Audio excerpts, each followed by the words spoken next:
சாதம் வேக வைக்க 4 நிமிஷம் போதுமா? ஆமாங்க, இனிமேல் உங்கள் கேஸை மிச்சம் பண்ணலாம். அது கூடவே நிறைய யூஸ்ஃபுல்லான டிப்ஸ் வந்து ஷேர் பண்ணியிருக்கேன். உங்கள் வீட்டு தேவைகளுக்கான யூஸ்ஃபுல்லான கிச்சன் டிப்ஸும் நம்ம நேரத்தையும் மிச்சப்படுத்தக்கூடிய நிறைய டிப்ஸ் வந்து ஷேர் பண்ணியிருக்கேன். இப்போ தான் நம்ம சேனலுக்கு ஃபஸ்ட்டாக வரீங்கன்னா சப்ஸ்கிரைப் பண்ணிவிட்டு பாருங்கள். பக்கத்தில் இருக்க பெல் ஆப்ஷன் கிளிக் பண்ணிக்கோங்க. இந்த வீடியோ பார்த்துட்டு இருக்கும்போது இந்த வீடியோ பிடிச்சுன்னா கண்டிப்பாக லைக் பண்ணிவிட்டு பாருங்கள். இப்போ நம்ம ஃபஸ்ட்டு டிப் என்னன்றதை பார்த்துடலாம். நம்ம வீட்டில் பார்த்திங்கன்னா இட்லி குக்கர் இந்த மாதிரி நல்லாவே ஆடிட்டுருக்கும்.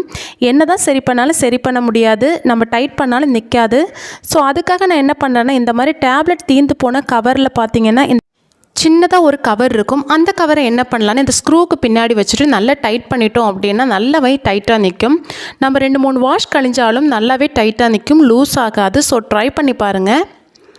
இப்போ நெக்ஸ்ட்டு பார்த்திங்கன்னா, நம்ம குக்கரோட மூடிலாம் பார்த்திங்கன்னா நல்லாவே லூஸாக இருக்கும். என்ன தான் டைட் பண்ணாலும் வந்து டைட் ஆகாது, திரும்ப திரும்ப வந்து லூஸ் ஆகிட்டுருக்கும்.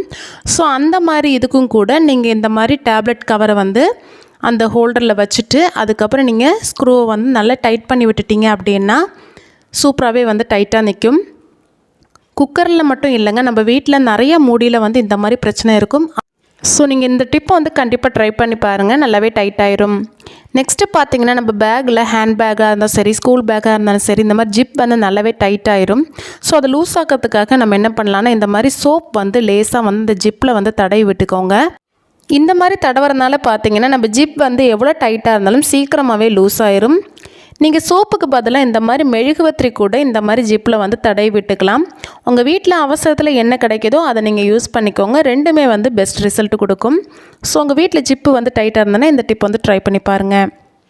இப்போ நெக்ஸ்ட்டு பார்த்தீங்கன்னா, நம்ம வீட்டில் மிக்ஸி ஜாரில் வந்து ட்ரையாக எதாவது அரைக்கணும்னு நினைக்கும் போது உள்ளே வந்து ஈரமாக இருக்கும். ஸோ அது என்ன தான் நம்ம க்ளீன் பண்ணாலும் அந்த ஈரம் வந்து போகாது. அந்த பிளேடுக்கு உள்ளெல்லாம் பார்த்திங்கன்னா நிறைய வந்து ஈரம் இருக்கும். ஸோ அதை எப்படி வந்து ட்ரை பண்ணலான்னா, இந்த மாதிரி மூடி போட்டுட்டு ஒரு 2-3 சுற்று வந்து மிக்சியில் சுற்றுனீங்க அப்படின்னா அந்த பிளேடுக்குள்ளே இருக்க எல்லா தண்ணியுமே வந்து வெளியே வந்துடும். அதுக்கப்புறம் நீங்கள் க்ளீன் பண்ணிவிட்டு நீங்கள் ட்ரையான பொருட்கள் எது வேணால் அரைச்சிக்கலாம். ஸோ இந்த டிப் வந்து யூஸ்ஃபுல்லாக இருந்ததுன்னா ட்ரை பண்ணி பாருங்கள். இந்த வீடியோ பிடிச்சுன்னா கண்டிப்பாக லைக் பண்ணுங்கள். நெக்ஸ்ட்டு பார்த்திங்கன்னா, நம்ம இந்த மாதிரி ஆயில் வந்து ஊற்றுனதுக்கப்புறம் கவரில் கொஞ்சம் எண்ணெய் இருக்கும்.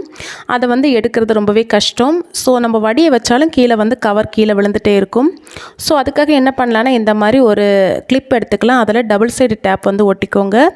ஒட்டிட்டு இதில் வந்து நீங்கள் எதாவது வால்லையோ டைல்லையோ இந்த மாதிரி ஒட்டிக்கோங்க. ஒட்டிட்டு அந்த கவரோட முனையை வந்து பிடிச்சி இதில் வந்து மாட்டி விட்டுக்கோங்க. உங்களுக்கு ஹைட் எவ்வளோ தூரத்துக்கு வேணுமோ அவ்வளோ தூரத்துக்கு அட்ஜஸ்ட் பண்ணி கிளிப்பை வந்து ஃபிக்ஸ் பண்ணிவிட்டு நீங்கள் இந்த மாதிரி முனையில் மாட்டி விட்டுட்டு கீழே வந்து வடிகிறதுக்கு எதாவது வச்சுட்டிங்க அப்படின்னா அந்த எண்ணெய் வந்து அழகாகவே வடிஞ்சு நம்மளுக்கு கிடச்சிரும், வேஸ்ட் ஆகாது. ஸோ கண்டிப்பாக ட்ரை பண்ணி பாருங்கள். நெக்ஸ்ட்டு பார்த்தீங்கன்னா, இந்த கவர் வந்து நம்ம கீழே தூக்கி போட்டுருவோம். இதில் பார்த்திங்கன்னா உள்ளே நிறைய எண்ணெய் இருக்கும். அது எதுக்கெல்லாம் யூஸ் பண்ணலான்னு சொல்லிட்டு பார்க்கலாம். இப்போ இந்த கவரை வந்து நம்ம 4 சைடும் கட் பண்ணிக்கலாம். கட் பண்ணி எடுத்ததுக்கப்புறம் பார்த்திங்கன்னா நிறையவே எண்ணெய் வந்து உள்ளே இருக்கும். ஸோ அதை நம்ம வந்து கீழே தூக்கி போடாமல் நிறைய விஷயங்களுக்கு வந்து யூஸ் பண்ணலாம். பாருங்கள் எவ்வளோ எண்ணெய் இருக்குதுன்னு. இப்போ நம்ம வீட்டில் வந்து இரும்பு கத்தி எதாவது இருந்தது அப்படின்னா அடிக்கடி துரு பிடிக்கும். ஸோ அது வந்து இந்த மாதிரி கவரை தூக்கி போடுறதுக்கு முன்னாடி உங்கள் வீட்டில் இருக்க கத்தியிலலாம் இந்த மாதிரி தடவி விட்டுக்கோங்க. அந்த மாதிரி தடவி விடும்போது பார்த்திங்கன்னா இந்த நைஃப் எப்போவுமே வந்து துரு பிடிக்காமல் ரொம்பவே சூப்பராக இருக்கும். ஸோ கவரை தூக்கி போடுறதுக்கு முன்னாடி இந்த டிப்பை ஃபாலோ பண்ணிக்கோங்க. இப்போ நெக்ஸ்ட்டு பார்த்திங்கன்னா, சின்ன வெங்காயம் வந்து உரிக்கிறதுக்கு ரொம்பவே டைம் எடுக்கும். அதுவும் உரித்து முடிக்கிறதுக்குள்ளே நம்மளுக்கு வந்து கண்ணில் தனியாக வரும். ஸோ அந்த மாதிரி கண்ணில் தண்ணி வடையாமல் ஈஸியாக வந்து வெட்டுறதுக்கு நம்ம கத்தியில் வந்து இந்த மாதிரி கொஞ்சம் எண்ணெய் தடவிட்டு அதுக்கப்புறம் நீங்கள் உரிச்சிங்க அப்படின்னா கொஞ்சம் கூட நம்மளுக்கு கண்ணில் தண்ணி விடாது. கத்தியில் வந்து கொஞ்சம் எண்ணெய் தடவி இருக்கிறதுனால கொஞ்சம் சேஃபாக வந்து வெட்டிக்கோங்க. வலிவி நம்ம கையில் வந்து வெட்டுறதுக்கு சான்சஸ் உண்டு. ஸோ அதனால் வந்து கொஞ்சம் சேஃபாக வெட்டிக்கோங்க. எனக்கு எடுக்கும்போது அவ்வளோ தூரத்துக்கு கையில் வந்து வெட்டலை. கொஞ்சம் நம்ம சேஃபாக வெட்டினோனாலே ஈஸியாக வந்து கட் பண்ணிக்கலாம். ஸோ இனிமேல் வந்து சின்ன வெங்காயம் பெரிய வெங்காயம்லாம் உரிக்கும் போது இந்த மாதிரி கத்தியில் கொஞ்சமாக வந்து தேங்காய் எண்ணெய் தடவிட்டு இல்லைனா சன்ஃப்ளவர் ஆயில் எந்த எண்ணெயாக இருந்தாலும் தடவிட்டு நீங்கள் இந்த மாதிரி வெட்டி பாருங்கள். நிறைய வெங்காயம் வந்து உரிக்கலாம், கண் வந்து எரியவே செய்யாது.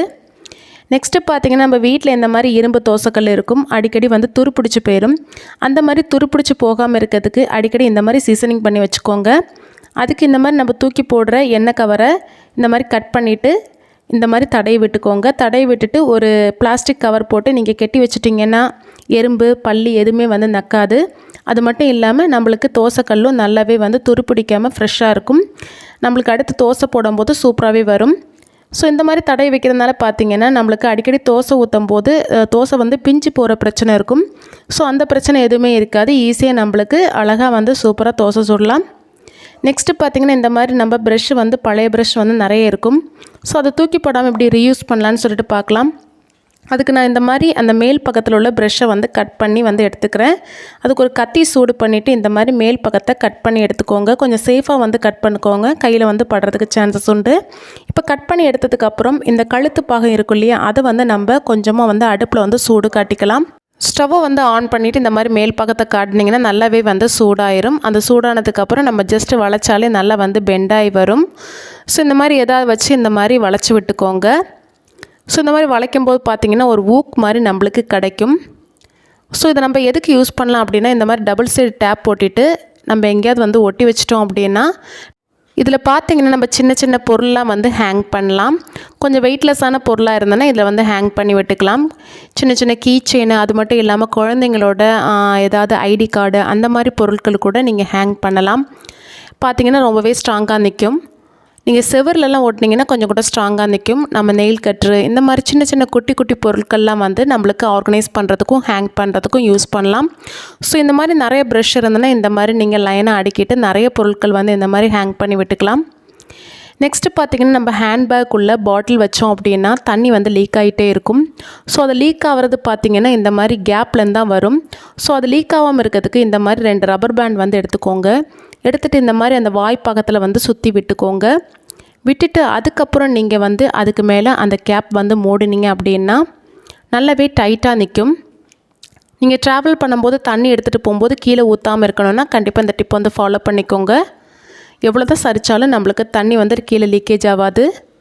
ஸோ நெக்ஸ்ட்டு பார்த்திங்கன்னா நம்ம ஹேண்ட்பேக் வந்து இப்படி வைக்கும்போது பார்த்திங்கன்னா பாட்டில் அங்கேயும் இங்கேயும் சரிஞ்சு விழுந்து தண்ணி லீக் ஆகிறதுக்கு சான்சஸ் உண்டு. அந்த மாதிரி சரிஞ்சு விழாமல் இருக்கிறதுக்கு இந்த மாதிரி ஒரு ரப்பர் பேண்ட் வந்து எடுத்துக்கோங்க. அதில் வந்து ஒரு ஊக்கு குத்திக்கோங்க. குத்திட்டு உங்களோட பேக்கோட ஒரு சைடில் வந்து இந்த மாதிரி ஃபிக்ஸ் பண்ணிக்கோங்க. இந்த மாதிரி ஃபிக்ஸ் பண்ணிவிட்டு அந்த பின்னை வந்து லாக் பண்ணி விட்டுக்கலாம். லாக் பண்ணிவிட்டு இதுக்குள்ளே வந்து அந்த பாட்டிலோட கழுத்தை வந்து நீங்கள் இன்சர்ட் பண்ணி விட்டுட்டீங்க அப்படின்னா அந்த பாட்டில் வந்து எந்த இடத்துலையுமே அசையவே செய்யாது, அதே இடத்துல இருக்கும். நம்மளுக்கு சரிஞ்சு விழவும் சான்சஸ் இல்லை, தண்ணியும் லீக்கேஜ் ஆகாது. ஸோ இந்த டிப் வந்து கண்டிப்பாக யூஸ்ஃபுல்லாக இருக்கும், ட்ரை பண்ணி பாருங்கள். நெக்ஸ்ட்டு பார்த்திங்கன்னா தேங்காய் வந்து கரெக்ட் ஷேப்பில் எப்படி கட் பண்ணுறதுன்னு பார்க்கலாம். அதுக்கு நம்ம வெட்டுறதுக்கு முன்னாடி இந்த தேங்காயில் பார்த்திங்கன்னா 3 நரம்பு மாதிரி போகும். அதில் வந்து கரெக்டாக வச்சு நீங்கள் வெட்டினீங்க அப்படின்னா நல்ல கரெக்ட் ஷேப்புக்கு வந்துடும். நெக்ஸ்ட்டு பார்த்திங்கன்னா ஸ்டவ்வை வந்து இந்த மாதிரி ஆன் பண்ணி விட்டுக்கோங்க. ஆன் பண்ணி விட்டுட்டு அதுக்கு மேலே நம்ம இந்த கொட்டாங்குச்சியை வச்சிடலாம். 4 நிமிஷம் அப்படியே சிம்மில் வந்து இருக்கட்டும். தேங்காய் தனியாக கொட்டாங்குச்சி தனியாக எடுக்கிறது ரொம்பவே கஷ்டம். ஸோ அதில் ஒரு டிப் தான் நான் வந்து உங்களுக்கு ஷேர் பண்ணுறேன். இது ரொம்பவே ஈஸியாக இருக்கும், ட்ரை பண்ணி பாருங்கள். இந்த மாதிரி ஸ்டவ்வில் வச்சுட்டு 4 நிமிஷம் அப்படியே வந்து விட்டுருங்க. விட்டுட்டு நல்லா வந்து ஆஃப் பண்ணிவிட்டு இது வந்து சூடார விட்டுடலாம். இது நல்லா சூடானதுக்கப்புறம் பார்த்திங்கன்னா அந்த தேங்காய் தனியாக ஷெல்லு தனியாக நம்மளுக்கு நல்லா வந்து இலகி வந்திருக்கிறது தெரியும். இது சூடு ஆறுனதுக்கப்புறம் நம்ம வந்து இதை எடுத்து பார்க்கலாம். இப்போ பாருங்கள் நல்லாவே வந்து சூடாகிருச்சு. இப்போ பாருங்கள் தேங்காய் கொஞ்சமாக நல்லா வந்து இலகி வந்து நிற்கிது. இந்த சமயத்தில் நம்ம என்ன பண்ணலான்னா இந்த மாதிரி கத்தியை வந்து சைடு கேப்பில் கொஞ்சமாக வந்து விட்டுட்டு நீங்கள் இந்த மாதிரி கொஞ்சம் தள்ளி தள்ளி விட்டீங்க அப்படின்னா எல்லா சைடும் நீங்கள் தள்ளி விட்டுக்கோங்க. இந்த மாதிரி தள்ளி விடும்போது பார்த்திங்கன்னா நம்மளுக்கு தேங்காய் தனியாக கொட்டாங்குச்சி தனியாக வந்துடும். ஸோ ரொம்பவே ஈஸியான மெத்தடு, நிறைய மெத்தடு ஃபாலோ பண்ணுவீங்க. ஆனால் இந்த மெத்தடு ரொம்பவே ஈஸியாக இருக்கும், நம்ம டைமையும் மிச்சம் பண்ணும். ஸோ உங்கள் வீட்டில் வந்து இந்த மாதிரி தேங்காய் வந்து எடுக்கிறதுக்கு ரொம்பவே கஷ்டப்பட்டுட்டு இருந்தீங்க அப்படின்னா இந்த டிப்பை வந்து ஃபாலோ பண்ணுங்கள், ரொம்பவே யூஸ்ஃபுல்லாக இருக்கும். இந்த வீடியோ பிடிச்சிருந்தா கண்டிப்பாக லைக் பண்ணிவிட்டு பாருங்கள். மீன் வறுக்கும் போது இந்த டிப்பை ஃபாலோ பண்ணிக்கோங்க. மீன் நல்லா வந்து மேக்னேட் பண்ணி 1/2 hour நல்லா ஊற வச்சுருங்க. எண்ணெயில் வந்து போட்டுக்கலாம். மீன் வறுக்கும் போது இந்த மாதிரி ஒரு கொத்து கருவேப்பிலை வந்து இந்த மாதிரி வாஷ் பண்ணிவிட்டு அந்த மீன் கூட சேர்த்து வறுத்து பாருங்கள். அந்த மீனோட ஃப்ளேவரும் டேஸ்ட்டும் வேறு மாதிரி இருக்கும், ரொம்பவே அட்டகாசமாக இருக்கும், ட்ரை பண்ணி பாருங்கள். இப்போ நெக்ஸ்ட்டு பார்த்திங்கன்னா நம்ம குக்கரில் வந்து 4 நிமிஷத்தில் தண்ணி அளவு எதுவுமே இல்லாமல் நம்ம ஈஸியாக எப்படி வேக வச்சு எடுக்கலான்னு தான் பார்க்க போகிறோம். நான் எப்போவுமே எடுக்கிற மாதிரி ஒரு 2 கிளாஸ் வந்து அரிசி வந்து எடுத்திருக்கேன். நீங்கள் எவ்வளோ எடுக்கிறீங்களோ அவ்வளோ எடுத்துக்கோங்க. அளவுங்கிறது நம்மளுக்கு அவசியமே இல்லை, எவ்வளோ தண்ணி சேர்க்குறோன்னு அவசியமே இல்லை. குக்கரில் ரைஸ் வைக்க தெரியாதவங்க, பேச்சுலர்ஸ் எல்லாருமே ட்ரை பண்ணலாம். ஈஸியாக வந்து வேக வச்சு எடுக்கலாம், நம்ம கேஸை மிச்சம் பண்ணலாம். கொஞ்சம் தாராளமாக வந்து தண்ணி சேர்த்துக்கோங்க. இந்த மாதிரி தண்ணி சேர்த்ததுக்கப்புறம் குக்கரை வந்து நல்லா மூடிட்டு நம்ம கேஸ் ஸ்டவ்வில் வந்து வச்சிடலாம். மெயினாக வந்து பார்த்திங்கன்னா நம்ம கேஸ் ஸ்டவ்வில் வைக்கும்போது குக்கரோட விசில் வந்து போடவே கூடாது. எப்போ நான் விசில் போடணும்னு சொல்லிட்டு சொல்கிறேன், அந்த சமயத்தில் நீங்கள் வந்து விசில் போட்டுக்கலாம். அந்த நாசில் வழியாக நல்லா ஆவி வந்ததுக்கப்புறம் நம்ம விசில் போட்டு விட்டுக்கலாம். விசில் போட்டதுக்கப்புறம் பார்த்திங்கன்னா நம்ம கேஸ் ஸ்டவ் வந்து ஆன் பண்ணி வைக்கணும்னு அவசியமே இல்லை. ஆஃப் பண்ணி விட்டுடலாம். 4 நிமிஷம் அப்படியே நம்ம ஆஃப் பண்ணி விடணும். இப்போ நான் ஆஃப் பண்ணிக்கிறேன். ஆஃப் பண்ணிவிட்டு இப்படியே வந்து 4 நிமிஷம் ரெஸ்ட்டில் இருக்கட்டும். ப்ரெஷர் எதுவுமே ரிலீஸ் பண்ணக்கூடாது. அப்படியே நம்ம ரெஸ்ட்டில் விட்டுறணும். 4 நிமிஷம் தாண்டி பார்க்கலாம். இப்போ பாருங்கள் 4 நிமிஷம் ஆயிடுச்சு. நான் உங்களுக்கு ஓப்பன் பண்ணி காட்டுறேன். இப்போ பாருங்கள் 4 நிமிஷத்தில் நம்மளுக்கு ரைஸ் எவ்வளோ சூப்பராக வந்து வெந்து வந்திருக்குன்னு. தண்ணி இன்னும் நிற்கிது. அந்த தண்ணி நம்ம இன்னும் வடிக்கல. தண்ணி வடிச்சிட்டோம் அப்படின்னா நம்மளுக்கு வந்து ரைஸ் வந்து சூப்பராகவே ரெடி ஆயிரும். குக்கரில் இருக்கே தண்ணி வடிக்க கஷ்டமாக இருக்குமே நினைக்காதீங்க. நம்ம ஈஸியாக வடிச்சிடலாம். இந்த கேஸ் கட்டை ரிமூவ் பண்ணிவிட்டு இந்த மாதிரி க்ளோஸ் பண்ணிக்கோங்க. க்ளோஸ் பண்ணிவிட்டு இந்த மாதிரி பெரிய பாத்திரத்தில் இந்த மாதிரி கமத்தி விட்டுட்டிங்க அப்படின்னா அந்த கேப் வழியாக நம்மளுக்கு தண்ணி எல்லாமே வடிஞ்சு வந்துடும். சூப்பராகவே வந்து ரைஸ் வந்து வெந்து கிடச்சிருச்சு நம்மளுக்கு. இப்போ பாருங்கள் நம்ம கேஸ் அதிகமாகவே செலவு பண்ணலை. 4 நிமிஷத்தில் நம்மளுக்கு குக்கரில் எந்த ஒரு அளவுமே இல்லாமல் சூப்பராக வந்து ரைஸ் வந்து வேக வச்சு எடுத்தாச்சு. கேஸையும் நம்ம மிச்சம் பண்ணியாச்சு. ஒரு முறை இதை மாதிரி செஞ்சு பாருங்கள், ஷாக் ஆயிடுவீங்க. அதுக்கு இதே மாதிரி ஒரு சின்ன கவர் வந்து எடுத்திருக்கேன். அதுக்குள்ளே நம்ம இந்த காலிஃப்ளவரை போட்டுக்கலாம். போட்டுட்டு இந்த மாதிரி நல்லா சுற்றிக்கோங்க. சுற்றிட்டு பார்த்தீங்கன்னா அடிப்பாகத்தை இந்த மாதிரி தட்டிக்கோங்க. நல்லா ஸ்ட்ராங்காக தட்டிக்கோங்க. ஒரு 10-15 தடவை தட்டும் போது பார்த்தீங்கன்னா சூப்பராகவே நம்மளுக்கு அந்த காலிஃப்ளவர் வந்து அந்த தண்டுலேருந்து அழகாகவே வந்து கலந்து வந்துடும். பார்த்தீங்கனாலே தெரியும். இப்போ நம்ம நார்மலாக கட் பண்ணுறோம் அப்படின்னா நிறையவே டைம் எடுக்கும். ஸோ இந்த மாதிரி நம்ம தட்டிட்டு எடுத்தோம் அப்படின்னா ஈஸியாகவே அந்த காலிஃப்ளவர் வந்து அந்த பூக்கள் வந்து தனித்தனியாக கலந்து வந்துடும். இந்த மாதிரி நம்ம தட்டி எடுக்கிறதுனால பார்த்தீங்கன்னா சீக்கிரமாகவே வந்து அதில் தண்டுலேருந்து கலந்து வந்துடும். நம்மளுக்கு டைம் நிறையவே மிச்சப்படும்.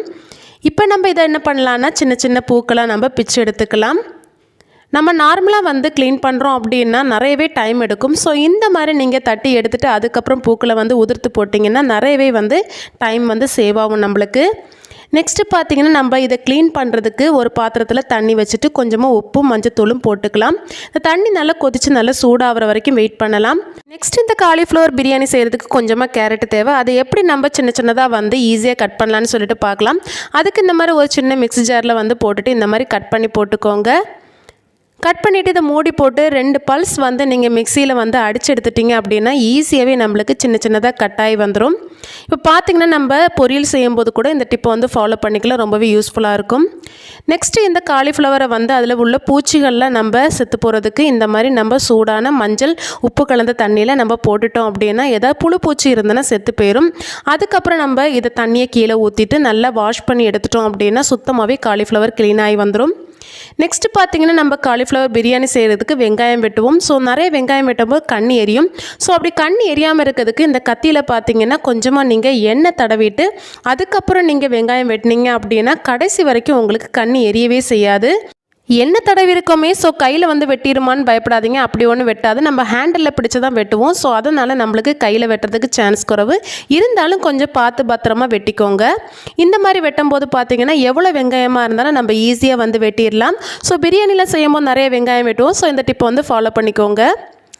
நெக்ஸ்ட்டு பார்த்திங்கன்னா நம்ம இந்த காலிஃப்ளவரை வந்து நம்ம மேக்னேட் பண்ணணும். அதுக்கு 1.5 டேபிள் ஸ்பூன் வந்து காஷ்மீர் சில்லி வந்து சேர்த்துக்கிறேன்.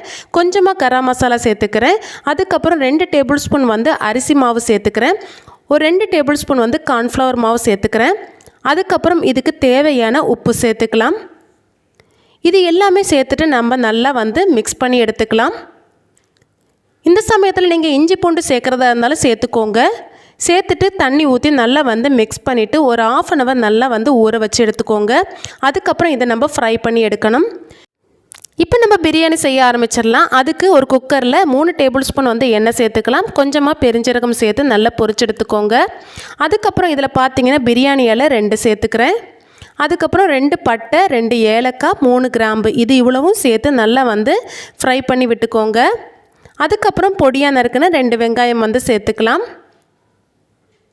இந்த வெங்காயம் வதங்கிறதுக்கு கொஞ்சமாக வந்து உப்பு சேர்த்துக்கோங்க. அப்போ சீக்கிரமாகவே வெங்காயம் வந்து வதங்கிடும். ஸோ நான் சொல்லியிருக்க டிப்ஸ் எல்லாம் நீங்கள் ஃபாலோ பண்ணி பிரியாணி செஞ்சிங்கன்னா உங்கள் டைம் நிறையவே மிச்சப்படும்.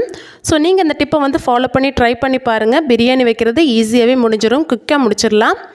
நெக்ஸ்ட் இதில் கொஞ்சமாக பச்சை மிளகாய் சேர்த்துட்டு அதுக்கப்புறம் கருவேப்பிலை சேர்த்து நல்லா வதக்கி விட்டுக்கோங்க. இப்போ காலிஃப்ளவரை வந்து ஃப்ரை பண்ணி எடுத்துக்கலாம். அதுக்கு எண்ணெய் சூடானதும் நம்ம எடுத்து வச்சுருக்க அந்த காலிஃப்ளவரை ஒவ்வொன்றா இதில் சேர்த்துக்கோங்க. இதில் காஷ்மீர் மிளகாய் சேர்த்துருக்கனால பார்த்திங்கன்னா நம்மளுக்கு நல்லாவே கலராக வரும். ஸோ இதை நல்லா வந்து 2 பக்கமும் நல்லா ஃப்ரை ஆகிற மாதிரி நல்லா ஃப்ரை பண்ணி எடுத்துக்கோங்க. இது வறுத்துட்டு இருக்க சமயத்தில் நம்ம தக்காளி சேர்த்துக்கலாம். குக்கரில் ஒரு 2 தக்காளி வந்து கட் பண்ணி சேர்த்துக்கலாம். சேர்த்துட்டு நல்லா வந்து வதக்கி விட்டுக்கோங்க. தக்காளி நல்லா மசிஞ்சதுக்கப்புறம் நம்ம எடுத்து வச்சுருக்க கேரட்டை சேர்த்துக்கலாம். நெக்ஸ்ட்டு இது கூட நல்லா வதக்கி விட்டுட்டு அதுக்கப்புறம் இதில் என்ன சேர்க்க போகிறோம் அப்படின்னா இஞ்சி பூண்டு விழுது தான் சேர்க்க போகிறோம். நீங்கள் ஃபஸ்ட்டே சேர்க்குறதா சேர்த்துக்கோங்க. நான் மறந்துட்டேன், அதனால் இப்போ சேர்த்துக்கிறேன். ஒரு 1 டேபிள் ஸ்பூன் வந்து இஞ்சி பூண்டு விழுது வந்து சேர்த்துட்டு நல்லா வந்து வதக்கி விட்டுக்கோங்க. நெக்ஸ்ட் நம்ம இதில் மல்லி இலைகள் சேர்த்துக்கலாம். புதினா கூட சேர்த்துக்கோங்க, ஆப்ஷனல் தான் உங்களுக்கு. இப்போ மல்லி இலைகள் பார்த்தீங்கன்னா ஃப்ரெஷ்ஷாக இருக்கிறதுக்கு நம்ம பாட்டிலில் வந்து கொஞ்சமாக தண்ணி ரொப்பிட்டு அதில் நீங்கள் வேர்கள் படுற மாதிரி வச்சிங்கன்னா எப்போவுமே வந்து நம்மளுக்கு புதினா இலையாக இருந்தாலும் சரி மல்லி இலையாக இருந்தாலும் சரி ஃப்ரெஷ்ஷாகவே இருக்கும். ஸோ நெக்ஸ்ட் இதில் பார்த்தீங்கன்னா ஒரு சின்ன கப் வந்து தயிர் ஊற்றிக்கிறேன். தயிர் வந்து முக்கியமாக சேர்க்கணும், அப்போ தான் பிரியாணி நல்லா டேஸ்ட்டு கொடுக்கும். ஸோ இந்த தயிர் நல்லா போட்டுட்டு நல்லா மிக்ஸ் பண்ணிவிட்டு இதில் 1.5 டேபிள் ஸ்பூன் வந்து குழம்பு மிளகாத்தூள் சேர்த்துக்கிறேன். அதுக்கப்புறம் கொஞ்சமாக வந்து கரம் மசாலா சேர்த்துக்கிறேன். நெக்ஸ்ட் இதில் பார்த்தீங்கன்னா நல்லா வந்து கலரி விட்டுட்டு கலருக்காக நான் கொஞ்சமாக வந்து காஷ்மீர் மிளகாய் சேர்த்துக்கிறேன். அது ஆப்ஷனல் தான், உங்களுக்கு தேவைன்னா நீங்கள் காஷ்மீர் மிளகாய் சேர்த்துக்கோங்க, இல்லைன்னா குழம்பு மிளகாத்தூளும் கரம் மசாலாவுமே போதுமானது. இது நல்லா மிக்ஸ் பண்ணி வதக்கி விட்டுக்கோங்க, அந்த மசாலா வாசனைனா போகணும். நெக்ஸ்ட்டு இந்த காலிஃப்ளவரை வறுத்தாச்சு, நம்ம இதை எடுத்துக்கலாம். எவ்வளோ கலராக வந்திருக்குன்னு பாருங்கள். நம்ம காஷ்மீர் மிளகாய் சேர்த்தனால நல்லாவே கலர்ஃபுல்லாக வந்திருக்கு. இப்போ இதை நம்ம ஃப்ரை பண்ணி தனியாக எடுத்து வச்சுக்கலாம். இப்போ அரிசி சேர்த்துக்கலாம். இந்த அரிசி வந்து 1/2 hour ஊற வச்சுருக்கேன். 1 கப்பு அரிசிக்கு 1.5 கப் வந்து தண்ணி கரெக்டாக இருக்கும். நான் இன்றைக்கி 2.25 அளவு வந்து அரிசி எடுத்திருக்கேன், அதனால் 4 கப் வந்து தண்ணி சேர்த்துருக்கேன். 1 கப்புக்கு 1.5 கப் அளவு தண்ணி வந்து எடுத்துக்கோங்க, கரெக்டாக இருக்கும். நீங்கள் எவ்வளோ எடுக்கிறீங்களோ அதுக்கு தகுந்த மாதிரி நீங்கள் தண்ணி சேர்த்துக்கோங்க. அரிசியெல்லாம் போட்டதுக்கப்புறம் பார்த்தீங்கன்னா உப்பு செக் பண்ணிக்கோங்க. உப்பு தேவைன்னா இந்த சமயத்தில் உப்பு வந்து சேர்த்துக்கோங்க. உப்பெல்லாம் சேர்த்ததுக்கப்புறம் பார்த்தீங்கன்னா நம்ம ஃப்ரை பண்ணி வச்சுருக்க காலிஃப்ளவரை பாதி சேர்த்துக்கலாம், பாதியை வந்து எடுத்து வச்சுக்கோங்க. அதுக்கப்புறம் கொஞ்சமாக நெய்யோ பட்டரோ சேர்த்துக்கோங்க. இப்போ நான் நெய் சேர்க்குறேன். நெய் சேர்த்துட்டு இந்த குக்கரை வந்து மூடி போட்டுடலாம். மூடிட்டு விசில் போட்டு விட்டுருங்க. சிம்மில் வச்சு 2 விசில் விடுங்க. நெக்ஸ்ட்டு நம்ம காலிஃப்ளவர் வறுத்த எண்ணெய் கொஞ்சம் எடுத்துக்கலாம். அதில் 2 முட்டையை வந்து உடச்சி ஊற்றிக்கோங்க. அந்த முட்டைக்கு தேவையான உப்பு வந்து சேர்த்துக்கோங்க. சேர்த்துட்டு வந்து இந்த முட்டையை வந்து நல்லா நம்ம ஃப்ரை பண்ணி எடுக்கணும். ஸோ 2 முட்டை சேர்த்துருக்கேன், அதுக்கு தேவையான உப்பு சேர்த்துட்டு இந்த மாதிரி ஒரு ஸ்பூன் வச்சு நல்லா வந்து கிளறி விட்டீங்க அப்படின்னா முட்டை நல்லாவே ரோஸ்ட் ஆகி இந்த மாதிரி நம்மளுக்கு பொடி பொடியாக வரும். இதை நம்ம செப்பரேட்டாக எடுத்து வச்சுக்கலாம். இப்போ பார்த்தீங்கன்னா 2 விசில் வந்து போயிட்டு நல்லா வந்து ப்ரெஷர் அடங்கியிருக்கு. அதுக்கப்புறம் நம்ம குக்கரை வந்து ஓப்பன் பண்ணி பார்க்கலாம். சூப்பராகவே நம்மளுக்கு பிரியாணி உதிரியாக வந்திருக்கு. நம்மளுக்கு தண்ணி அளவு கரெக்டாகவே இருக்குது. ஸோ நெக்ஸ்ட்டு இதில் பார்த்தீங்கன்னா நம்ம மிச்சம் எடுத்து வச்சுருக்க அந்த காலிஃப்ளவர் பாதி இருக்குது இல்லையா, அதை நம்ம இதில் சேர்க்க போகிறோம். பாதி நம்ம இதில் சேர்த்துருக்கோம், பாதி எடுத்து வச்சுருக்கதை இதில் சேர்த்துக்கலாம். நெக்ஸ்ட்டு நம்ம ரோஸ்ட் பண்ணி வச்சுருக்க அந்த முட்டையும் இதில் சேர்த்து நல்லா வந்து கலரி விட்டுக்கோங்க. சூப்பராகவே நம்மளுக்கு பிரியாணி ரெடி ஆயிடுச்சு. டேஸ்ட்டாக குயிக்காக செஞ்சுட்டோம். நிறைய டிப்ஸு ஃபாலோ பண்ணனால நம்மளுக்கு குயிக்காகவே செஞ்சு முடிச்சாச்சு. நிறைய டைம் எடுக்கவே செய்யாது, நிறைய டைமும் நம்ம மிச்சம் பண்ணலாம். நீங்களும் கண்டிப்பாக இந்த பிரியாணி வந்து வீட்டில் ட்ரை பண்ணி பாருங்கள். இந்த வீடியோ பிடிச்சிருந்தா கண்டிப்பாக வீடியோக்கு ஒரு லைக் பண்ணுங்கள். இந்த வீடியோ பற்றின கருத்துக்களை கண்டிப்பாக கமெண்ட் செக்ஷனில் சொல்லுங்கள். பூஜை பாத்திரங்களை தேய்க்கிறது ஒரு பெரிய டாஸ்க்கு தாங்க. அதை எப்படி ஈஸியாக நம்ம ஹேண்டில் பண்ணி சூப்பராக நம்ம க்ளீன் பண்ணலான்னு சொல்லிட்டு தான் இந்த வீடியோவில் பார்க்க போகிறோம். சிம்பிளான மெத்தட் தான். அது மட்டும் இல்லாமல் நம்ம கை வலிக்காமல் எந்த ஒரு பொருளும் வந்து நம்ம வெளியேந்து வாங்காமல் வீட்டில் இருக்க பொருளை வச்சே தான் நம்ம க்ளீன் பண்ண போகிறோம். ஜஸ்ட்டு நீங்கள் தொட்டாலே போதும், அது அப்படியே பொண்ணு போல் நம்மளுக்கு ஜொலிக்கும். எப்போவுமே பூஜை பாத்திரங்களை க்ளீன் பண்ணுறதுக்கு முன்னாடி அதில் இருக்க எண்ணெய் பிசுக்கெல்லாம் சுத்தமாக ரிமூவ் பண்ணிடுங்க. நம்ம சந்தனம் குங்குமம் வச்சுருப்போம், அதையும் எல்லாத்தையுமே நம்ம சுத்தமாக க்ளீன் பண்ணி எடுத்துடலாம். இந்த மாதிரி நம்ம க்ளீன் பண்ணி எடுத்ததுக்கப்புறம் நம்ம ஃபஸ்ட்டு மெத்தடு என்னன்றதை பார்த்துடலாம். அதுக்கு ஒரு சின்ன பவுலில் நான் 2 டேபிள் ஸ்பூன் வந்து சீனி சேர்த்துக்கிறேன், 1 டேபிள் ஸ்பூன் வந்து உப்பு சேர்த்துக்கிறேன். அதுக்கப்புறம் இதில் சேர்க்கக்கூடிய பொருள் பார்த்திங்கன்னா நம்ம பாத்திரம் கழுவுற லிக்யூடு தான், அது ஒரு டேபிள் ஸ்பூன் வந்து சேர்த்துக்கிறேன். நெக்ஸ்ட்டு இதில் நான் சேர்க்கக்கூடியது பார்த்திங்கன்னா வினிகர் தான். இதில் ஒரு 2 டேபிள் ஸ்பூன் வந்து வினிகர் சேர்த்துக்கலாம். நம்ம வினிகர் உங்கள் வீட்டில் இல்லை அப்படின்னா லெமன் ஜூஸ் கூட சேர்த்துக்கலாம் நீங்கள். நெக்ஸ்ட் இதில் நம்ம வந்து என்ன பண்ண போகிறோன்னா ஒரு 4 டேபிள் ஸ்பூன் வந்து தண்ணி சேர்த்துக்கலாம். சேர்த்துட்டு இந்த லிக்யூடை அப்படியே வந்து மிக்ஸ் பண்ணி விட்டுக்கலாம். நல்லா பீட் பண்ணி நல்லா மிக்ஸ் பண்ணி விட்டுக்கோங்க. சூப்பரான ஒரு லிக்யூட் வந்து ரெடி ஆயிடுச்சு நமக்கு. இப்போ நம்ம க்ளீன் பண்ணி பார்க்கலாம். நான் எடுத்து வச்சுருக்க பூஜை பாத்திரத்தில் ஒரு 3 பாத்திரம் எடுத்து இந்த செக்ஷனில் நான் உங்களுக்கு க்ளீன் பண்ணி காட்டுறேன். நல்ல கலர் சேஞ்ச் ஆகிருக்க பாத்திரமாக இருந்ததுன்னா நல்ல டிஃப்ரென்ஸ் தெரியும். எனக்கு அவ்வளோவா கலர் சேஞ்ச் ஆகலை, இருந்தாலும் நல்ல ஒரு ரியாக்ஷன் நடக்கிறது உங்களுக்கு தெரியும். இப்போ நம்ம புளி வச்சு எந்த ஒரு பொருளும் தேய்க்க வேண்டிய அவசியமே இல்லை. இந்த ஒரு லிக்விட் இருந்தாலே போதும். ஜஸ்ட் இந்த மாதிரி எல்லா இடத்துலையும் ஊற்றி விட்டுருங்க. ஊற்றி விட்டுட்டு அதுக்கப்புறம் ஒரு சின்ன ஸ்க்ரப்பர் வச்சு நம்ம தேய்ச்சிட்டாலே போதும். சூப்பராகவே பாத்திரம் வந்து க்ளீன் ஆயிரும். ஸோ இது செஞ்சு முடிச்சுட்டு பார்த்திங்கன்னா கடைசியில் நம்ம விம் லிக்விட் போட்டு க்ளீன் பண்ணணும். அப்போ தான் ஒரு பெஸ்ட் ரிசல்ட் கிடைக்கும். இப்போ நம்ம இதை என்ன பண்ணலான்னா சின்னதாக ஒரு நார் எடுத்து இந்த மாதிரி தேய்ச்சி விட்டுக்கலாம். இந்த லிக்விடை முக்கி நல்லா எல்லா இடத்துலையும் படுற மாதிரி தேய்ச்சி விடுங்க. அதே மாதிரி எல்லா பாத்திரங்களையும் நான் இந்த மாதிரி க்ளீன் பண்ணி எடுத்துக்கிறேன். இந்த குங்குமச்சிமில்லாம் பார்த்திங்கன்னா நல்லாவே அழுக்காக இருந்தது, உள்ளேயும் பார்த்திங்கன்னா நல்லா அழுக்கு இருந்தது. ஸோ இதை நான் வச்சு க்ளீன் பண்ணும்போது பார்த்திங்கன்னா நல்லாவே டிஃப்ரென்ஸ் தெரிஞ்சு ஃபைனல் ரிசல்ட் உங்களுக்கு பார்க்கும்போதே தெரியும் எப்படி இருக்குன்னு சொல்லிட்டு. இந்த குங்குமச்சிமில்குள்ளே இந்த லிக்விடை விட்டு மிக்ஸ் பண்ணும்போது பார்த்திங்கன்னா நல்ல ஒரு ரியாக்ஷன் நடக்கிறது நல்லாவே தெரியும், கலர் சேஞ்சும் தெரியும். ஸோ இந்த மாதிரி நம்ம தேய்ச்சி விட்டுக்கலாம். இந்த லிக்விடை எல்லா இடத்துலையும் படுற மாதிரி நல்லா தேய்ச்சி விட்டுக்கோங்க. இது நல்ல இந்த நாரையும் வச்சு நல்லா ஜஸ்ட் நீங்கள் தேய்ச்சாலே போதும். ரொம்ப அழுத்தம் கொடுத்து தேய்க்கணும்னு அவசியம் இல்லை. இதே மாதிரி எல்லாத்தையும் நம்ம தேய்ச்சிட்டு நம்ம வாஷ் பண்ணி எடுத்துக்கலாம். இப்போவே உங்களுக்கு நல்ல ஒரு டிஃப்ரென்ஸ் தெரியும். இருந்தாலும் அந்த பாத்திரத்தில் புள்ளி புள்ளியாக இருக்குது. ஸோ அதை நம்ம எப்படி மாற்றலான்னு சொல்லிட்டு பார்க்கலாம். அதுக்கு முன்னாடி எல்லா பாத்திரத்தையும் நம்ம ப்ளைன் வாட்டர் வச்சு 2லேருந்து 3 முறை வந்து நல்லா வாஷ் பண்ணி எடுத்துக்கோங்க. வாஷ் பண்ணி எடுத்ததுக்கப்புறம் நெக்ஸ்ட் ஸ்டெப் என்ன செய்யலான்னா, நம்ம வீட்டில் இருக்க பாத்திரங்கள் லிக்விட் தான் நம்ம வச்சு தேய்க்க போகிறோம். அதை வச்சு தேய்க்கும் போது பார்த்திங்கன்னா அந்த புள்ளி புள்ளியாக இருக்கிறது எல்லாமே கம்ப்ளீட்டாக நம்மளுக்கு போயிடும். அந்த பாத்திரம் இன்னுமே பளிச்சுன்னு மின்னும். விம் லிக்விட் வச்சு நீங்கள் தேய்க்கும் போது பார்த்தீங்கன்னா மேக்ஸிமம் ஸ்டீல் நாராக பார்த்து எடுத்துக்கோங்க. பூஜை பாத்திரம் தேய்க்கிறதுக்குனே தனியாக செப்பரேட்டாக வாங்கி வச்சுக்கோங்க.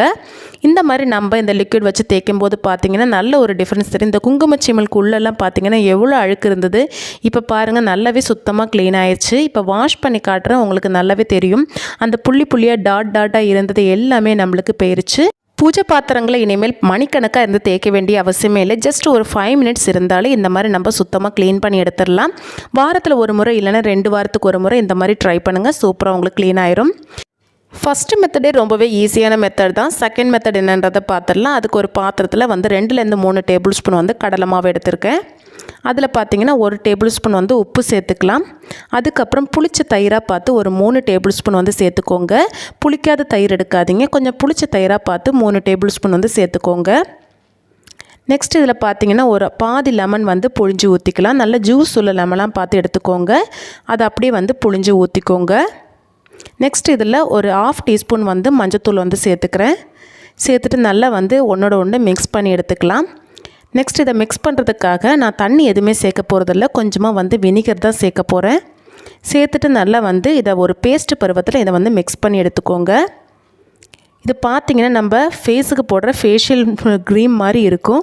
ஸோ அது இல்லை, நம்ம பாத்திரங்கள் தான் க்ளீன் பண்ண போகிறோம். பூஜை பாத்திரங்கள் இதை வச்சு தான் க்ளீன் பண்ண போகிறோம்.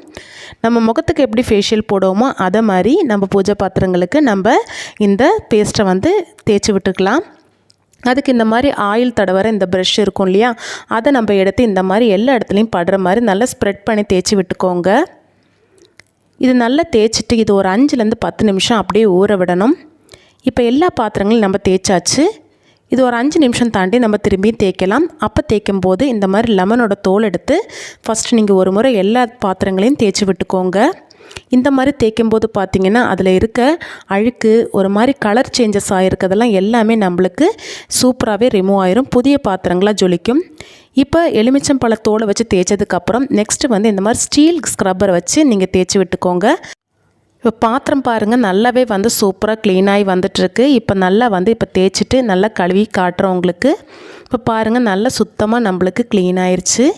இப்போ இதுக்கு மேலே கொஞ்சம் கொஞ்சமாக டாட்ஸாக ஒரு மாதிரி இருக்கிறதெல்லாம் நம்மளுக்கு போகணும் அப்படின்னா ஃபஸ்ட்டு மெத்தடில் நம்ம செஞ்சோம் இல்லையா விம் லிக்விட், அதே மாதிரி இதை க்ளீன் பண்ணி எடுத்துட்டோம் அப்படின்னா நம்மளுக்கு சுத்தமாக நம்மளுக்கு சூப்பராக க்ளீனாகி வந்துடும். இப்போ பாருங்கள் வாஷ் பண்ணி காட்டுறேன், எவ்வளோ டிஃப்ரென்ஸாக இருக்குதுன்னு பாருங்கள். நம்ம ஃபஸ்ட்டு பார்த்த விளக்குக்கும் இதுக்கும் நிறையவே டிஃப்ரென்ஸ் இருக்குது. கலர் பார்த்திங்கன்னா நல்ல ஒரு புதிய விளக்கை பார்த்த மாதிரியே நல்ல ஒரு லுக் இருக்குது. ஸோ உங்கள் பாத்திரங்கள் எப்போவுமே புதுசு போல் இருக்கணும் அப்படின்னா இந்த மெத்தடை வந்து நீங்கள் யூஸ் பண்ணிக்கோங்க. இப்போ பாருங்கள் பாத்திரங்கள் நம்ம நல்லா கழுவி எடுத்தாச்சு. இப்போ இதில் நம்ம விம் லிக்விட் வந்து ஃபைனலாக தேய்ச்சி எடுத்துக்கலாம். அதோட நம்மளோட பாத்திரங்கள் எல்லாமே சுத்தமாக க்ளீன் ஆயிரும். இப்போ இதை வச்சு நம்ம தேய்க்கும் போது பார்த்திங்கன்னா பார்த்திங்கன்னா பாத்திரங்கள் இன்னுமே நல்லா வந்து ஜொலிக்கிறது பார்க்கலாம். புதுசு போல் இருக்கும். பழைய பாத்திரங்கன்னே சொல்ல மாட்டாங்க. இந்த விளக்கு பார்த்திங்கன்னா 10-11 வருஷமாக நான் வந்து விளக்கு ஏற்றிட்டுருக்கேன். ஸோ இந்த பாத்திரம் பார்த்திங்கன்னா இந்த மாதிரி மெயின்டைன் பண்ணுறதுனால தான் எனக்கு வந்து எப்போவுமே புதுசு போல் இருக்குது. ஸோ உங்கள் பாத்திரங்களையும் இதே மாதிரி நீங்கள் வாரத்துக்கு ஒரு முறை க்ளீன் பண்ணிவிட்டு வாங்க. கண்டிப்பாக உங்கள் பாத்திரமும் புதுசு போல் ஜொலிக்கும். எந்த மெத்தட் வந்து உங்களுக்கு பிடிச்சிருக்குன்னு சொல்லிட்டு கண்டிப்பாக கமெண்ட் செக்ஷனில் கமெண்ட் பண்ணுங்கள். எந்த மெத்தட் பெஸ்ட் ரிசல்ட் கொடுத்துருக்குன்னு கமெண்ட் செக்ஷனில் கமெண்ட் பண்ணுங்கள். இந்த 2 க்ளீனிங் மெத்தடும் உங்களுக்கு கண்டிப்பாக யூஸ்ஃபுல்லாக இருந்திருக்குன்னு நினைக்கிறேன். யூஸ்ஃபுல்லாக இருந்ததுன்னா கண்டிப்பாக இந்த வீடியோக்கு ஒரு லைக் பண்ணுங்கள். இதே போல் பூஜை பாத்திரங்களை க்ளீன் பண்ணுற வீடியோஸ் வந்து 1-2 வீடியோஸ் வந்து என்னோடய சேனலில் அப்லோட் பண்ணியிருக்கேன். டிஸ்கிரிப்ஷனில் லிங்க் கொடுக்குறேன், எண்டு கார்டு கொடுக்குறேன், வேணுங்கிறவங்க செக் பண்ணிக்கோங்க. இதே போல் யூஸ்ஃபுல்லான வீடியோவில் நெக்ஸ்ட்டு உங்களை சந்திக்கிறேன். Until that, thank you.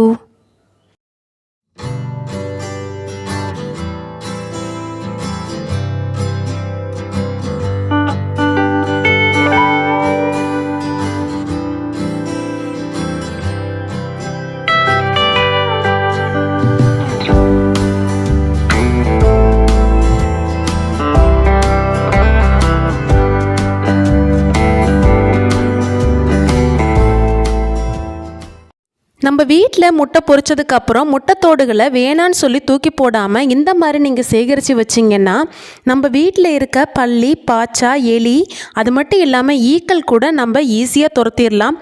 Evening சமயத்தில் பார்த்திங்கன்னா கொசுக்கள் வரும். ஸோ அதை கூட நம்ம இந்த பொருளை வச்சு நம்ம ஈஸியாக வந்து விரட்டிடலாம். ஸோ நான் ஒரு 4 விதமான டிப் வந்து ஷேர் பண்ணியிருக்கேன். ஸோ கண்டிப்பாக வீடியோ ஸ்கிப் பண்ணாமல் பாருங்கள். எல்லாருக்குமே யூஸ்ஃபுல்லாக இருக்கும். இந்த வீடியோ பார்த்துட்டு இருக்கும்போது இந்த வீடியோ பிடிச்சதுன்னா கண்டிப்பாக லைக் பண்ணிவிட்டு பாருங்கள். இப்போ தான் புதுசாக வரீங்கன்னா சப்ஸ்கிரைப் பண்ணிவிட்டு பாருங்கள்.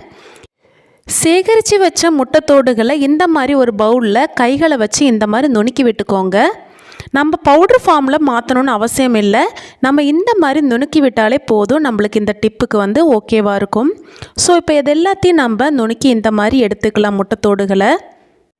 நம்ம வீட்டில் முக்கியமாக தொந்தரவு கொடுக்கக்கூடியது பார்த்திங்கன்னா பல்லி, பாச்சா தான். அதை எப்படி வந்து ஈஸியாக விரட்டலான்னு பார்த்துக்கலாம். இந்த மாதிரி யூஸ் பண்ணாத ஹாட் பாக்ஸ் இருந்ததுன்னா எடுத்துக்கோங்க, கொஞ்சம் பெட்டராக இருக்கும். இல்லைன்னா நீங்கள் ஸ்டீல் பாத்திரம் ஏதாவது இருந்தாலும் எடுத்துக்கோங்க. அதில் கொஞ்சமாக முட்டைத்தோடை வந்து போட்டுக்கிறேன். அதுக்கப்புறம் வந்து டேட் முடிஞ்ச பேராசிட்டமோலோ இல்லைன்னா டோலோ டேப்லெட் வந்து 1 எடுத்துக்கோங்க. அதை இந்த மாதிரி நல்லா க்ரஷ் பண்ணிவிட்டு நம்ம சேர்த்துக்கலாம். இது நல்ல பவுடர் ஃபார்மில் இந்த மாதிரி நல்லா க்ரஷ் பண்ணிக்கோங்க. க்ரஷ் பண்ணிவிட்டு நம்ம அந்த முட்டைத்தோடுகளோடு சேர்த்துக்கலாம். இது நல்லா சேர்த்ததுக்கப்புறம் நம்ம இதில் அடுத்து என்ன சேர்க்க போகிறோம் அப்படின்னா சுடு தண்ணி தான் சேர்க்க போகிறோம். நல்ல சூடான தண்ணி வந்து 1 கப் வந்து சேர்த்துக்கோங்க. சேர்த்துட்டு நல்லா இந்த மாதிரி மிக்ஸ் பண்ணிவிட்டு அப்படியே இந்த லஞ்ச் பாக்ஸை வந்து மூடிடுங்க. அதனுடைய பவர் எதுவுமே போகாது. இந்த மாதிரி மூடி வைக்கிறனால நல்லா ஆறுனதுக்கப்புறம் நம்ம இதை யூஸ் பண்ணலாம். இப்போ பாருங்கள், அந்த முட்டைத்தோடுகளோட எசன்ஸும் நம்ம சேர்த்த டேப்லெட்டோட எசன்ஸும் அந்த தண்ணியில் நல்லாவே கலந்து வந்துருச்சு. இப்போ இதை என்ன பண்ண போகிறோன்னா நம்ம வீட்டில் இருக்க காட்டன் பஞ்சை இந்த மாதிரி நினச்சிக்கலாம். நினச்சிட்டு இந்த மாதிரி ஒரு பிளேட்டில் வந்து வச்சுக்கோங்க.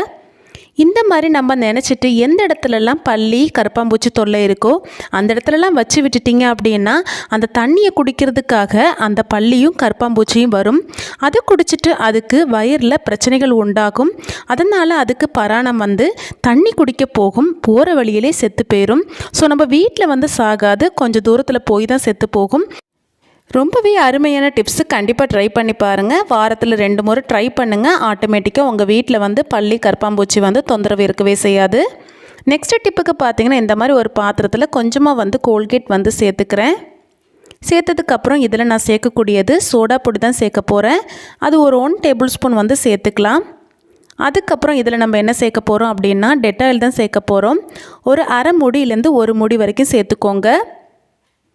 நெக்ஸ்ட் இதில் நம்ம சேர்க்கக்கூடியது லெமன் 1 பாதி கட் பண்ணிவிட்டு அதை அப்படியே வந்து புழிஞ்சு ஊற்றிக்கோங்க. நல்ல ஒரு ரியாக்ஷன் நடக்கிறது உங்களுக்கு தெரியும். இப்போ நல்லா புழிஞ்சதுக்கப்புறம் இதில் கொஞ்சமாக வந்து சுடு தண்ணி சேர்த்துக்கலாம். 1 கப் அளவுக்கு தண்ணி சேர்த்துக்கோங்க. நல்ல சூடான தண்ணியை சேர்த்துக்கோங்க. சேர்த்துட்டு நல்லா வந்து மிக்ஸ் பண்ணி விட்டுக்கோங்க. இதுலேருந்து வர ஆவி பார்த்திங்கன்னா நல்லாவே எஃபெக்டிவாக இருக்கும். இந்த வாசனை வந்து பல்லிகளுக்கு, கரப்பாம்பூச்சிகளுக்கு, ஈக்களுக்கு, கொசுக்களுக்கு எதுவுமே பிடிக்காது. அது கூட கொஞ்சமாக நம்ம முட்டைத்தோடு சேர்த்துட்டு அப்படியே இதை நம்ம மூடி வச்சிடலாம். அதில் உள்ள பவர் எதுவுமே போகாமல் இருக்கிறதுக்காக அதை அப்படியே நம்ம மூடி வச்சிடலாம். இது சூடு ஆறுனதுக்கப்புறம் நம்ம இதை யூஸ் பண்ணலாம். இப்போ பாருங்கள், நல்லா சூடு ஆறிடுச்சு. இதை நம்ம ஒரு ஸ்ப்ரே பாட்டிலில் வந்து ட்ரான்ஸ்ஃபர் பண்ணிக்கலாம். ஸ்ப்ரே பாட்டிலில் முட்டைத்தோடெல்லாம் சேர்த்துருக்கனால அடைச்சிக்கும், அதனால் கொஞ்சம் ஃபில்ட்ரு பண்ணிவிட்டு நம்ம சேர்த்துக்கலாம். இது நல்லா மிக்ஸ் பண்ணி விட்டுட்டு நல்லா வந்து ஃபில்ட்ரு பண்ணி எடுத்துக்கோங்க. இந்த மாதிரி ஒரு லிக்விட் ஃபார்மேட்டில் கிடைக்கும். இந்த லிக்விடை நம்ம வீட்டில் வந்து பல்லி, கரப்பாம்பூச்சி, ஈக்கள், கொசுக்கள் என்ன பிரச்சனை இருந்தாலும் இந்த லிக்விடை நீங்கள் யூஸ் பண்ணலாம். கிச்சனில் பார்த்தீங்கன்னா நம்ம சமையல் முடிச்சுட்டு ராத்திரி க்ளீன் பண்ணிவிட்டு போனதுக்கப்புறம் பார்த்தீங்கன்னா கரப்பாம்பூச்சி, பல்லி தொல்லை அதிகமாகவே இருக்கும். ஸோ நைட்டு சமயத்தில் இதை நீங்கள் ஸ்ப்ரே பண்ணிவிட்டு வாங்க. கண்டிப்பாக உங்கள் வீட்டில் கரப்பாம்பூச்சி, பல்லி தொல்லைகள் நிரந்தரமாகவே ஒழிஞ்சிரும். ஸோ ட்ரை பண்ணி பாருங்கள். ட்ரை பண்ணி பார்த்துட்டு கருத்துக்களை வந்து கமெண்ட் செக்ஷனில் சொல்லுங்கள். இப்போ நெக்ஸ்ட் டிப்பு பார்த்தீங்கன்னா இந்த மாதிரி ஒரு சின்ன பாத்திரம் எடுத்துக்கோங்க. அதில் கொஞ்சமாக வந்து அரிசி மாவு சேர்த்துக்கலாம். அரிசி மாவு சேர்த்ததுக்கப்புறம் இதில் கொஞ்சமாக வந்து முட்டைத்தோடுகளை வந்து சேர்த்துக்கலாம். நெக்ஸ்ட் இதில் சேர்க்கக்கூடிய பொருள் என்னென்னு பார்த்தீங்கன்னா பேராசிட்டமோல் தான். நீங்கள் டேட்டு முடிஞ்ச பேராசிட்டமோலை எடுத்துக்கோங்க. இந்த மாத்திரையை நல்லா இடிச்சிட்டு பவுட்ரு பண்ணிவிட்டு அதில் சேர்த்துக்கலாம். நெக்ஸ்ட் இதில் கொஞ்சமாக வந்து சோடா பொடி சேர்த்துக்கலாம். சேர்த்ததுக்கப்புறம் இதில் நம்ம லெமன் ஜூஸ் புளியணும். ஒரு லெமன் தேவையில்லை, ஒரு லெமனில் பாதி லெமன் வந்து நம்மளுக்கு போதும். அதை கட் பண்ணிவிட்டு அப்படியே நம்ம புளிஞ்சு ஊற்றிக்கலாம். நல்ல சாறுள்ள லெமனாக பார்த்து எடுத்துக்கோங்க. இது நல்லா புளிஞ்சதுக்கப்புறம் பார்த்திங்கன்னா நல்ல ஒரு ரியாக்ஷன் நடக்கிறது தெரியும். இப்போ நம்ம சேர்த்து வச்சுருக்க கலவை எல்லாத்தையும் ஒன்றோட ஒன்று நம்ம இந்த மாதிரி நல்லா மிக்ஸ் பண்ணி எடுத்துக்கலாம். இது மிக்ஸ் அதுக்கப்புறம் இதை நம்ம உருண்டை பிடிக்கணும். ஸோ அதுக்காக கொஞ்சம் கைகளை யூஸ் பண்ணிக்கோங்க. கைகளை யூஸ் பண்ண உங்களுக்கு பயமாக இருக்குது அப்படின்னா சின்ன கவர் ஏதாவது போட்டுக்கோங்க. நம்ம வீட்டில் யூஸ் பண்ணுற பொருள் தான் சேர்த்துருக்கோம், அதனால் நமக்கு பிரச்சனை இல்லை. பல்லிகளுக்கும் கரப்பாம்பூச்சிகளுக்கும் தான் விஷம். ஸோ இதை நம்ம வந்து உருட்டி எடுத்துகிட்டு இந்த மாதிரி அலுமினியம் ஃபாயில் பேப்பர்லேயோ இல்லைனா வீட்டில் இருக்க டப்பா மூடியிலையோ இல்லைனா ஏதாவது பிளேட்லேயோ இந்த மாதிரி உருட்டி வச்சு விட்டுருங்க. ராத்திரி சமயத்தில் நம்ம தூங்க போனதுக்கப்புறம் பார்த்திங்கன்னா பல்லி, கரப்பாம்பூச்சி தொல்லை அதிகமாகவே இருக்கும். ஸோ எந்த இடத்துலலாம் உங்கள் வீட்டில் வந்து பல்லி, கரப்பாம்பூச்சி தொல்லை இருக்கோ அந்த இடத்துலலாம் இந்த உருண்டையை வந்து வச்சு விட்டுருங்க. ராத்திரி சமயங்களில் பார்த்திங்கன்னா பல்லி, கரப்பாம்பூச்சி வெளியே வரும்போது இதை வந்து சாப்பிடும். இதை சாப்பிட்றதுனால பார்த்திங்கன்னா பல்லி, கரப்பாம்பூச்சிக்கு ஒத்துக்காது. ஸோ கண்டிப்பாக நம்ம வீட்டில் வந்து பல்லி, கரப்பாம்பூச்சி தொல்லை இருந்ததுன்னா நம்மளுக்கு நிரந்தரமாகவே நம்மளுக்கு ஒரு நல்ல தீர்வு கிடைக்கும். ட்ரை பண்ணி பாருங்கள். இந்த வீடியோ பிடிச்சிருந்ததுன்னா கண்டிப்பாக இந்த வீடியோக்கு ஒரு லைக் பண்ணுங்கள். ஸோ இப்போ நெக்ஸ்ட் என்ன டிப்புன்றதை பார்த்துடலாம். இந்த மாதிரி ஒரு பாத்திரம் எடுத்துக்கோங்க. அதில் நம்ம கடலை மாவு சேர்த்துக்கலாம். இதில் நம்ம பாக்கி இருக்க எல்லா முட்டைத்தோடுகள்லையும் சேர்த்துடலாம். இப்போ நெக்ஸ்ட் இதில் என்ன சேர்க்க போகிறோம் அப்படின்னா ஒரு பேராசிட்டமோல் பொடிச்சு தான் சேர்க்க போகிறோம். சேர்த்ததுக்கப்புறம் இதில் நெக்ஸ்ட்டு நம்ம சேர்க்கக்கூடியது என்னென்னு பார்த்தீங்கன்னா சோடா பொடி தான். ஸோ நெக்ஸ்ட்டு வந்து இதில் வந்து ஹார்பிக் வந்து சேர்த்துக்கலாம். ஒரு 1 டேபிள் ஸ்பூன் வந்து சேர்த்துக்கோங்க. நெக்ஸ்ட்டு பார்த்திங்கன்னா இதில் நம்ம வீட்டில் நாட்டு சக்கரை இருந்து பொடி இருந்ததுன்னா அதை சேர்த்துக்கோங்க. என்கிட்ட பொடி இல்லை, கொஞ்சம் காய்ச்சினது தான் இருந்தது, அதை நான் சேர்த்துக்கிறேன். இது நல்லா வந்து மிக்ஸ் பண்ணுறதுக்கு நம்ம கொஞ்சமாக வினிகர் சேர்த்துக்கலாம். நெக்ஸ்ட் இது பார்த்திங்கன்னா நம்ம ஹார்பிக்லாம் சேர்த்துருக்கனால கைகளை வச்சு பிசையாமல் க்ளவுஸோ இந்த மாதிரி கவரை போட்டு நல்லா வந்து பிசைஞ்சு எடுத்துக்கோங்க. இந்த கலவையை நம்ம எதுக்கு பயன்படுத்த போகிறோன்னா நம்ம வீட்டில் இருக்க எலிகளை விரட்ட தான் பயன்படுத்த போகிறோம். உங்கள் வீட்டில் எலி பிரச்சனை இருந்ததுன்னா கண்டிப்பாக இந்த டிப்பை ஃபாலோ பண்ணி பாருங்கள். ரொம்பவே எஃபெக்டிவாக இருக்கும். உங்கள் வீட்டில் எலி தொல்லையே இருக்கவே செய்யாது. ஸோ இதை நல்லா மிக்ஸ் பண்ணி எடுத்தாச்சு. இதை நம்ம என்ன பண்ண போகிறோன்னா இந்த மாதிரி ஒரு கொட்டாங்குச்சியில் வைக்கலாம். எலிகளுக்கு வந்து தேங்காயோட வாசனை வந்து நல்லா பிடிக்கும். ஸோ இதில் சர்க்கரையும் நம்ம சேர்த்துருக்கோம். ஸோ சர்க்கரையும் நல்லா பிடிக்கும். ஸோ இது ரெண்டையும் நம்ம சேர்த்து நம்ம இந்த மாதிரி வைக்கும்போது பார்த்திங்கன்னா எலிகள் வந்து இஷ்டப்பட்டு வந்து சாப்பிட வரும். சாப்பிட்டுட்டு எலிகள் வந்து செத்து போயிடும். ஸோ இது வந்து சாப்பிட்றதுனால பார்த்தீங்கன்னா எலிகளுக்கு வந்து நல்ல பராணமாக வரும், தண்ணி குடிக்க ஓடும். ஆனால் போகிற வழியிலே எலிகள் வந்து செத்து போயிடும். முட்டைத்தோடுகளை வச்சு நான் சொன்ன டிப்ஸ் எல்லாருக்குமே யூஸ்ஃபுல்லாக இருந்திருக்கும்னு நினைக்கிறேன். கண்டிப்பாக உங்கள் வீட்டில் பல்லி, கரப்பாம்பூச்சி, ஈக்கள், கொசுக்கள், எலிகள் இருந்ததுன்னா கண்டிப்பாக இந்த டிப்பெல்லாம் ஃபாலோ பண்ணி பாருங்கள். ஸோ இதே போல் யூஸ்ஃபுல்லான வீடியோவில் உங்களை நெக்ஸ்ட்டு சந்திக்கிறேன். Until that, thank you.